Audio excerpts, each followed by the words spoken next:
either the little children. Some of them are not even of age.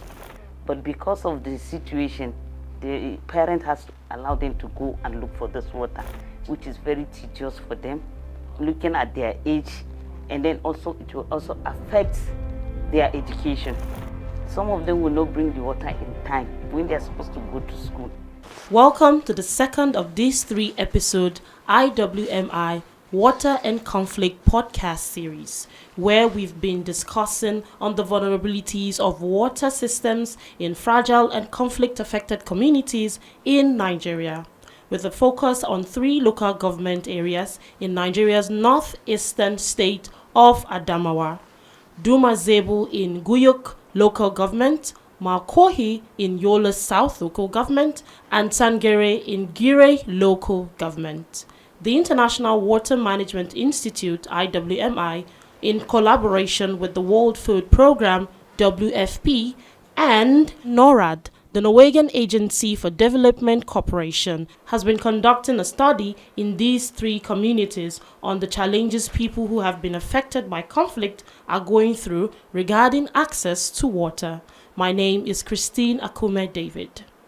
Thank you, Christine. Last time on this 3-episode podcast series, that's the IWMI Water and Conflict podcast series, we looked at the work that IWMI, NORAD, WFP and other partners have conducted regarding the research in terms of water vulnerability as it affects fragile and conflict affected communities. All right, we took a deep dive into the results of the research, both the quantitative and the qualitative part of both. We also looked at the photovoice project, how it was carried out, how the community members were selected, how they were trained, and of course a little bit about the impact. We'll talk more about the impact on this particular episode. I mean, it's an episode, it's a must watch, so please, you can see it on the platform. Feel free, go back to episode 1, check it out. Don't take my word for it, okay? My name is Bunmi Afolabi. Welcome aboard. Thank you very much, Bunmi. And remember, these are just 3 communities that we're going to be looking at. So there are a whole lot of other communities that you might not know of, but the focus is on 3. There are several other communities living in such their situations. That's right. And on this episode, we'll be taking a deep dive into these communities. Of course, you can see 2 of the community members already present. Christine will introduce them in just a bit, and we'll be looking at what their world has been like for the last couple of years. When they wake up in the morning, how do they get water? How do they cook with it? How do they, all the things you do with water. We want to hear directly from them. We want them to bring us into their world so that we can have a feel. Look at life through their lenses. We have with us Rahab and John. And so I'll let Rahab introduce herself. I'm a teacher from Adamawa State. Thank you I'm for also coming. an internally displaced person. Thank you, Rahab. Thank you for having me. I am John T. Gadzama, IDP leader from Adamawa State. Thank you for inviting me. Thank you. So take us, what is a day like in your community with the whole water situation, with the water struggle and all of that? What's a day like? 24 hours, literally. What is it like? Be as practical as you can. Now, a day without water is hectic. Since we use water for a lot of things. So when there is no enough water in the community, or let's say if the accessibility is difficult, most of the house chores cannot take place because we use water to cook, we use water to to do a lot of things in the house. So once there is no water, all these chores will go stagnant like that. Nothing will go on. So and it's the drudgery in searching for this water is also tedious. The people involved in the children that are involved in searching for this water, either the little children. Some of them are not even of age, but because of the situation, the parent has to allow them to go and look for this water, which is very tedious for them, looking at their age, and then also it will also affect their education. Some of them will not bring the water in time when they're supposed to go to school, in time, maybe they'll come after the hours of school when they are bringing the water. And for the parent also, they will not cook in time because of the absence of what scarcity of water in the community. When you wake up in the morning, there is no water, you cannot cook. You have to wait, and then you have to send these children away to go and look for this water and bring it. Going by the situation we have with this overpopulation in Adamawa State, migration of people from conflict-affected areas to this. So you see there is overpopulation in these communities we are talking about. So this overpopulation made the available water to be scarce because of the population. And so when there is no light also, it's a problem, because most of the available boreholes are drilled by individuals in their houses. So they cannot give you water when there is no light. Some of them used to sell this water, and when there is no light, they will not even sell it. For those that will have pity on people, they will go and buy fuel. You know the price of fuel. Yeah. So when they buy fuel, they will now decide to sell the water. You can see a small jerrycan, you buy it at the price of 20 naira. So when you say small jerrycan, like 4 liters? No, like 25 Okay, liters. like 25 liters. You buy it at a price of 20 naira. 200. Imagine 25 liters in a family of seven people. 7 people, 20 naira. The one you buy 20 is the one that you'll be able to go and bring it by yourself. Wow. It's not for those Now when you say selling water. it by yourself, when You go to. I know. I want the viewers to get a picture. How far do they need to trek to go and bring the water? It's 1 kilometer to the houses of people that have drilled For those borehole. who are not very good with measurements, 1 kilometer may be hard. 1 hour, 2 hours, how long do they trek for? 5 hours? No, mostly 30 minutes. 30 minutes. Yes, okay. mostly it's 30 minutes. That's when the people decide to sell the water. When they decide to sell the When water. they don't decide, Tight. when they don't want to now sell, what's the alternative? You resolve into going to places where there are some wells, and it takes you like 1 hour, 1.5 hours. So when the people, when they refuse to sell the water, or they said they don't have money to buy fuel, Yeah. so they will not on their gen and then sell water. You would now resolve into looking for wells that are around, or those ones that people, the community decide to dig temporary wells. Now you resolve, then you have to trek far away, like 1 or 1.5 hours to go and bring the water. And you imagine it. From those wells? Yes, from those wells. From where you go and bring the water, you have to trek. And then you said something that particularly sparked my curiosity. You mean children also have to trek? Children Yes, are underage? underage children. Specifically said that. So Yes. you have children of like how old? Trekking You that have distance? children like of 6 years. 6 years? Yes. So 5, 6 years? Yes, Trekking 1 hour? trekking 1 hour to go and fetch Oh that my water. goodness, that 6 is years. a lot. So they have to go and look for this well, and then fetch the water before they will come back home. You see, it's hectic. Some of them will just come back, no food. Imagine you trek to an hour trekking, you come back home, no food. You just find these children would be reluctant, like they are helpless. Wow. They will just sit down waiting for you to cook, because you have to bring that. They have to go and look for the water Before cooking before can be you done. come and cook. So when it is school time, you see their education will be affected. Yeah. And then psychologically, they are now depressed and the rest. They cannot even perform well in school because you're tired. You can only read under favorable conditions, Yeah, isn't it? that's true. So you go to school late and you are tired and you cannot even concentrate. Even if you come back, you will still go and look for that water after school. And because 1 or 2 buckets will not It's be not enough for going to be for the family. Maybe a family of 7 to 12 or 15. So it is the children you still send back after school. No time for homework, no time for study. So all these things are, scarcity of water is, you see the kind of impact it has on the children and then the family. So Let me come to John. So I'm concerned when, and I'm sure some of the viewers are concerned, when you talk about people traveling long distances Yes. to get water. What about someone living with disability? say someone that can't, that can't walk, there's challenge on the feet. How do they fact, now get I water? could And have- you are at the community level. Yes. You're the chairman of the IDPs in Adamawa State. So I'm sure you hear about such Yes. things. So how do they In cope? fact, I have made a mistake. If not, I could have snapped, disabled, carrying water, holding his stick and water on top of his head from a well. So this, and at times when there is at least elderly person nearby the well, they will excuse the people on queue to allow the disabled person to fetch the water, or vulnerables, like an elderly persons. Yeah. They will tell them to allow them to fetch the water. But if at all there is no elderly person there, the children will not allow such people to get water.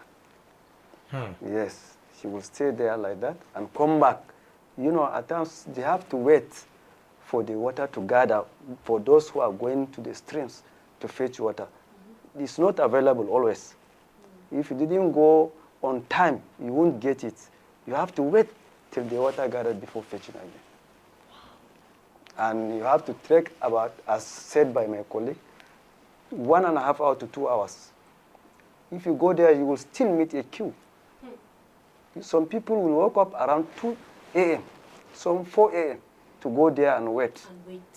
Water has become a biggest problem, challenges in some communities, many communities in Adamawa State. Though we thank this organization for selecting 3 communities for the project. In fact, this project has helped a lot, especially this photovoice. In fact, many problems, we are able to forward it to the top level. Before, we don't know how to forward anything. We will we stay with our problem. Yeah. We don't know channels of communicating. Okay. We'll still come back to talk about that extensively. Okay. I don't want us to jump the gun yet. Okay. I want to come back to Rahab. So a young girl that is menstruating. Now already there's a challenge with that for those who are living in communities, that have been affected by conflict, or communities that are being deprived. Normally, sadly, we see young girls miss school for at least a week every month because they don't have access to sanitary materials. Now, coupled with the water situation, bring us into the world of a young girl living in your community, during that period of menstruation. In a way there is scarcity of water. Yes. Now, And she's in her period. she is in her period. Yes. Well, she has to go and look for the water if she's a young girl. And when there is no sanitary pad, the other alternative is to use a pieces of maybe wrapper. Yeah. And that one you have to wash it. Sure. So, you have to wash it from time to time. So in the absence of water, she has to maybe remove it and keep it elsewhere and then change another pieces of wrapper until she is able to get that water.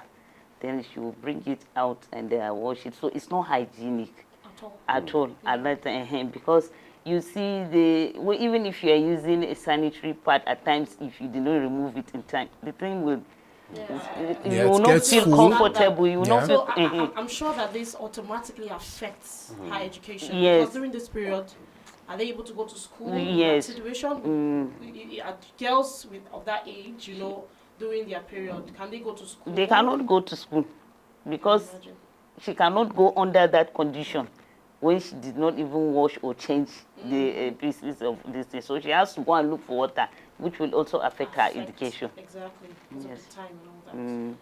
That's Okay, now, so the water they get, remember, someone is watching this, is hearing about this for the first time. Give us an idea. You talked about borehole. We want to assume for those ones, the water is good. We want to assume. When they now go for the well, or like the one John described, that you have to wait for the water to gather. Gather tells me there's sand. Yes. And other kind of infirmities. So tell us about the condition of the water. Anybody can go first for this one. So, as seen by even this organization, some of your staffs went there and see with their eyes. You know, the water is not clean water, contaminated water. We are even advising them to boil the water before drinking. But some, they can't wait. They don't even have that idea to boil the water. The water. Yes, before drinking it. So that's why you will see many children are always going to clinics, malaria fever, typhoid, all this from this skin diseases, diarrhea, all this from the waterborne disease. It's evident that the water situation obviously affects the health of both adults Yes, and children, because if they can't boil it, they have to drink it like that. Yes. And so there's skin disease, health condition, and all sorts. Especially that's if you quite go a lot. to Guyuk, Dumnazarbo, you will see a dam. And then that dam, you will see animals drinking. People are using it for drinking water. The same no. water. The animals are Same drinking water. from. You will see pigs dancing inside the water. Oh no. And people literally fetch this Yes, they water. will fetch it and drink. drink it again. I use it to cook. Yes, And they use it to cook. and wash and do everything. House chorus is Wow. all with the water. Wow. So it has been a threat to life. Wow.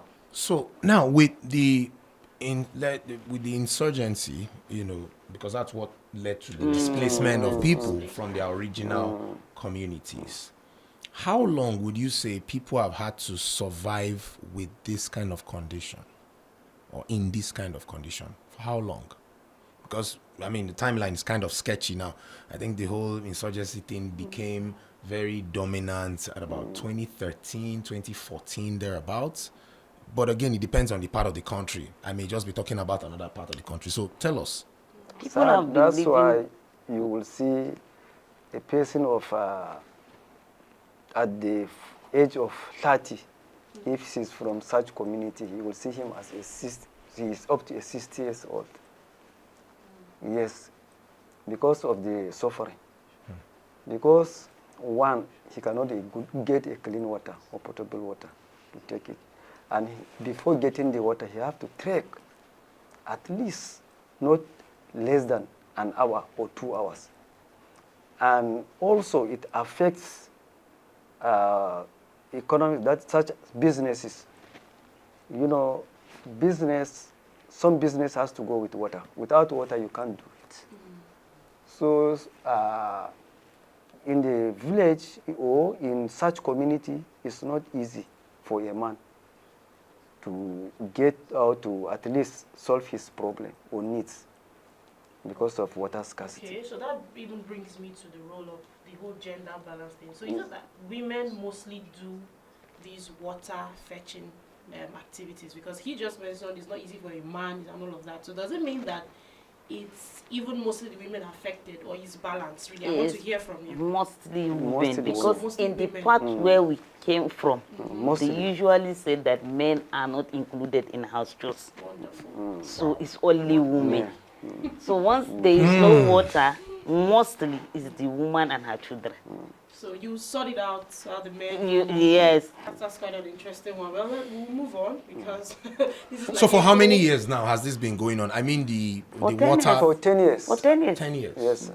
People 10 wake up years. every day, Yeah. 2 a.m., 3 a.m., go to fetch water, get infected from the Small water. children. And even small children. And once if there is no light, in fact, if there is no light, the situation becomes more tedious.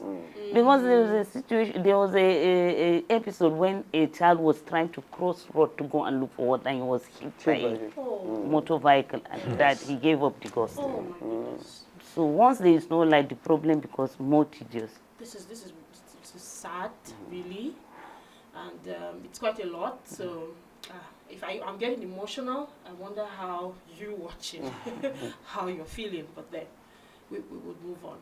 Now, Right. what are some of the initiatives that, as a community, because going to fetch water is an individual thing. Your family doesn't fetch water, you don't get water. Are there initiatives that the community has worked on, put in place to see how you can, reduce this pain? Some community have intervened by drilling wells, which is not enough, Yeah. and they cannot dig the well to the level of the water level. That's the problem. So like when you say, So- sorry to take the wind off, so you can answer better. When you say some communities dug well and it's not enough, like how many people take water from the well? Just give us an idea of a population. At least 10 size. people. 10 people. Yes. No, what I'm saying is in the entire community is just 10 people. No. 10. Well, no, if 10 people fetch the water, Yeah. Okay, it that's will what finish. That's it, People it's fetch, Yes. that's it. So that's You have not to shallow. wait again For the Shallow. water to come up. So you have to wait Yes. for like how long? At least 2 to 3 3 hours. to 3 hours. Oh, wow. So these 10 people, how many buckets roughly? At least 10 to 15 buckets. That's it. And That's all. that's It's going to be Most of the wells are shallow. yeah, shallow. Yeah, considering the part of the country, it's not. And then South. climate change. They Climate can change is due the, to the fund involved in digging to the depth of to reach the water level. Yeah. The fund is another thing. So they will just dig it at the surface level and leave it. And because it's manual, Yeah, manual like digging using by hand. machines Yes. to dig these The things. major Yeah, true. problem now is this climatic change. You know, rainfall now doesn't come on time as Yeah, before. true. You know, up to now there is no rain in Adamawa. You know. Wait, Even- in 2024, this year Yes. that we are in, Yes. rain has not fallen in hasn't- Adamawa State. It It has has fallen. fall, Hasn't rained? but But not enough. We are experiencing drought It's now just for drought very 4 light weeks now. showers. Getting to 3 weeks now, no rain. 4. 4 weeks. If No you rain. go to, yes, if you go to Ghana more than a month, no rain. No drop of It rain. was No drop. yesterday they got rain In Ghana. in Ghana Oh. after a month. So most of the crops are even drying. Talk more of the wells. You see the ripple effect. The water challenge is there already. The insurgency is there. Then you have Climate how it change. affects families. Then the climate change has now brought its own wahala on top of it. Yes. And then, of course, there's the economic realities. Yes. You know, where food prices have already skyrocketed, and then now the land is not sustaining food production No. Yes. because of climate change. Yes. So one issue has Lead to another. led to several issues. Wow. All right. So I think at this point, right, because we've really talked extensively on the current situation, but let's go back a bit. What was it like, you know, before the whole displacement and everything? What was the water situation like? So let's go back a bit. In the communities where Yes, we in came these from. communities. Yeah, the communities Yes, where you came yes, from. yes. What was it Okay. like? Was it any better Like in our Before. places before we came, before the displacement. before the displacement? Most of us, we rely on wells, and Wells. most of the houses have Are a lot of having wells. wells. And then there is these government interventions that used to create these boreholes, this type of boreholes. Yeah. They used to, and then there is proper maintenance. The community leaders, they do maintain it. Once it's spoiled, they will ask every family to donate. contribute. Yes, and repair it, so we don't have problem of water then. All of this insurgency, Yes. displacement, and everything. But it you was- see, during this, as the coming of the displacement, even our people there now, in our local government, are facing difficulty of scarcity because most of the infrastructures has been damaged by the Boko Haram. By Boko Haram. yeah. And the wells, some of the wells have even, they have even, let me say, they have destroyed it. Yes. The boreholes, they have destroyed it. Yes, So everything. people are still facing this scarcity Light, of water. everything Light, destroyed. everything, they have destroyed it. So it extends. Now, with us coming to the urban area, we brought this overpopulation. So then they were managing their water. So with our influx now, there That's is now become a that- challenge. It has become a challenge. Population Okay. You know, Increase. Even where I came from now, Yeah. there is great challenges. Yes, you know, there are many places that you cannot go there because you cannot go away 3 kilometers away from the main town. So all the people that were there were living in the village. They have moved to the town, such that more population has In the increased. town. in the urban center. Also, yes, where we left. Day to day are facing a lot of problems. Challenges. You will see them. They will walk up as we are walking here. I even snapped the jerry cans they lined up to doctor the other time to forward it to you people. Yeah, you we will saw surprise. those pictures. You saw that. That one is in the village where we left. Okay, now let's go to the photo voice project. the community was involved in the project, which was really brilliant, of IWMI and all the partners.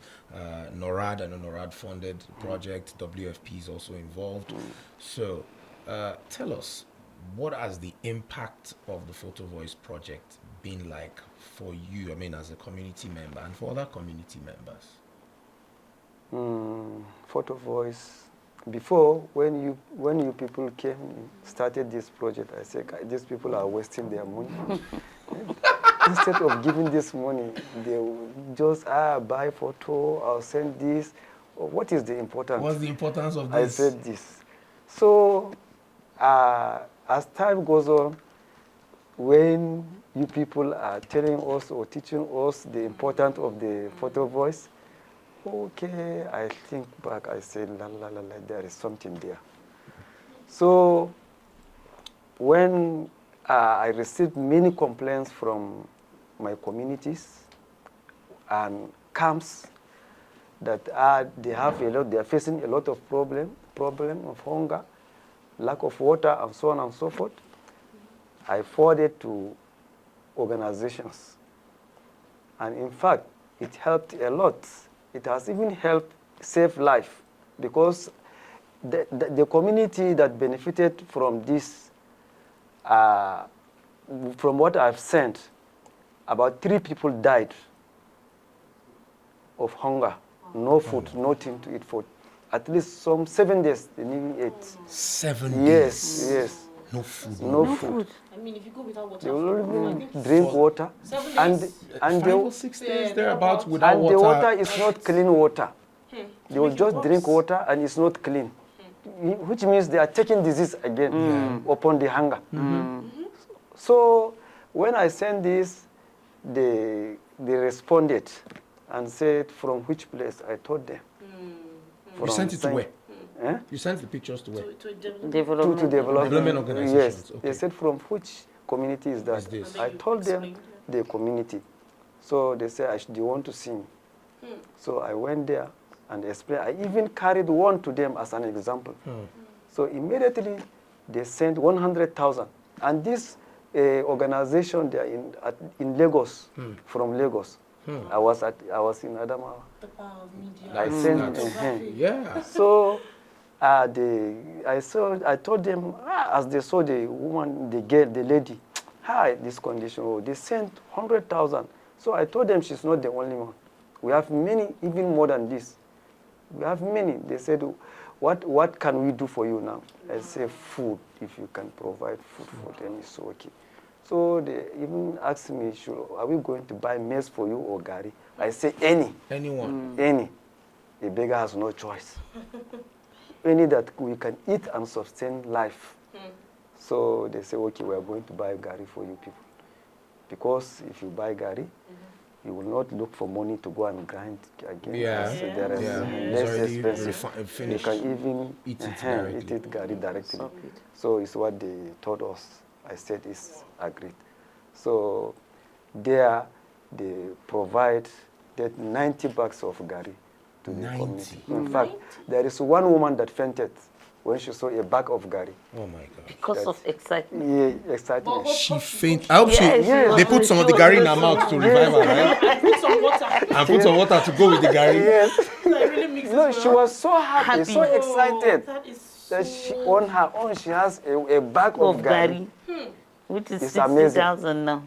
So she fainted till after an hour before this woman Revive. come back to her senses. Revival. Yes.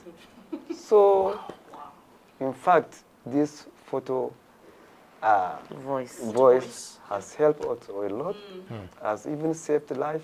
Now you will see people jubilating in that community. They have something to eat now. They have something to eat, And it's yes, not the- unlike before. Yes, not like before.